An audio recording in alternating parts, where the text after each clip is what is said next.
আসসালামু আলাইকুম এভরিওয়ান, সবাই কেমন আছেন? আশা করছি সবাই ভালো আছেন, আমিও ভালো আছি। আমি ছোঁয়া বলছি বগুড়া থেকে।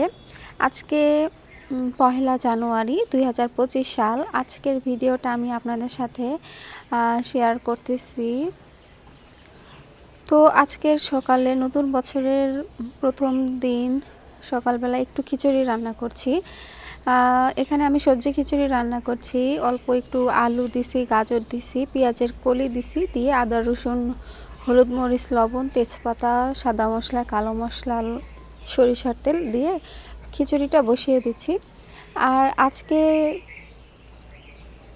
নতুন বছরে দেখা গেছে যে আমি খুব একটা কোনো কিছু রেসিপি শেয়ার করতে পারলাম না আপনাদের সাথে। আসলে আমি যেভাবে আমার দিনটা কাটাচ্ছি সেটাই আমি আপনাদের সাথে শেয়ার করলাম। অনেকেই দেখলাম অনেক কিছু রান্নাবান্না করছে, অনেক কিছু করছে, বারবিকিউ করছে, তারপরে রাতের বেলা অনেক কিছুই মজা করছে, পিকনিক করছে। আসলে আমি সেরকম কোনো কিছুই করতে পারি নাই। বাসায় যেহেতু আমি আছি, একাই আছি, শুধু আপনাদের ভাইয়া একটু বাইরে গেছিলো, একটু বন্ধুদের সাথে আড্ডা দিয়ে আসছে। তো আমি আর কি করব, বাসায় যা যা করলাম সেটাই আমি আপনাদের সাথে শেয়ার করলাম। তো ওই যে সকালবেলা দেখেন আমি এখানে নতুন পেঁয়াজ কাঁচামরিচ সরিষার তেল দিয়ে খিচুড়িটা খেয়ে নিচ্ছিলাম। আমার খিচুড়ির ভিতরে দেখতে পাচ্ছেন কালো কালো কিছু দানা দেখা যাচ্ছে, ওগুলো ছিল কালো জিরা। আমি কালো জিরা দিয়ে খিচুড়ি রান্না করতে অনেক ভালো লাগে, খেতেও ভালো লাগে। তারপর আজকে দুপুরে কি রান্না করলাম, এই যে দেখেন ভর্তা ভাত করতেছি। নতুন বছরে সবাই হয়তো বা ভালো মন্দ খাচ্ছে, কিন্তু আমি ভর্তা ভাতটাই করছি, কারণ আমার কাছে না শরীরটার ভিতরে খুব একটা ভালো লাগছে না, যে আমার ওই জন্য ভাবলাম একটু ভর্তা ভাত করি। আর ভর্তা ভাত খেতেই আমার কাছে একটু ভালো লাগতেছিল।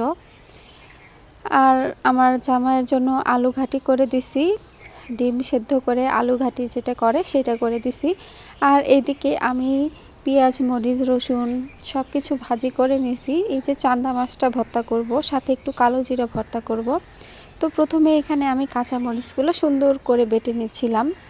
তারপরে আমি পেঁয়াজ রসুন যেটা ভাজি করে রাখছিলাম সেইটাকে আবার একটু বেটে নিচ্ছি। তো প্রথমে এগুলা বেটে নেবার পরে এই যে এখন হচ্ছে আমি অল্প একটু আদা রসুন কাঁচা রসুন দিচ্ছিলাম। আর মাছ ভর্তাতে একটু আদা কাঁচা রসুন দিলে একটু ভালো লাগে।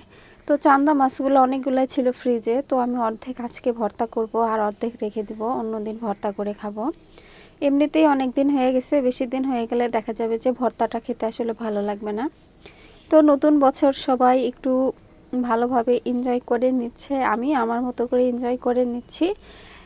হ্যাঁ, আর ভর্তা ভাত খাচ্ছি এটাই এর আসলে কারণ হচ্ছে যে আমার নতুন বছরে যে একবারে ভালো মন্দ খাওয়া লাগবে এর কোনো মানেই নাই।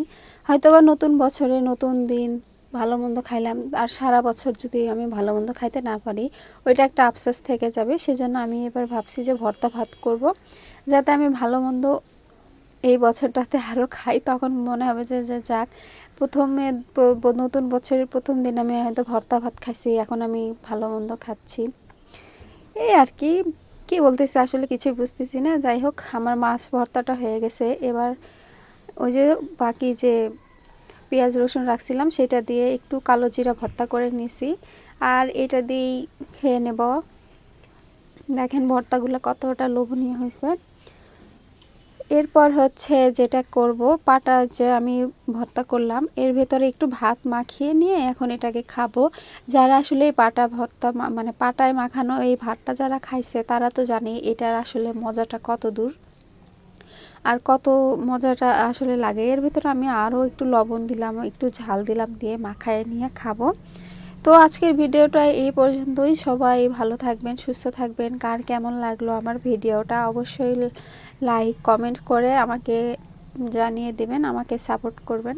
আর অনেকেই আমাকে অনেক সুন্দর সুন্দর কমেন্ট করে, যে কমেন্টগুলো দেখলে আমার কাছে অনেক বেশি ভালো লাগে। তো আজকে পর্যন্তই, আল্লাহ হাফেজ।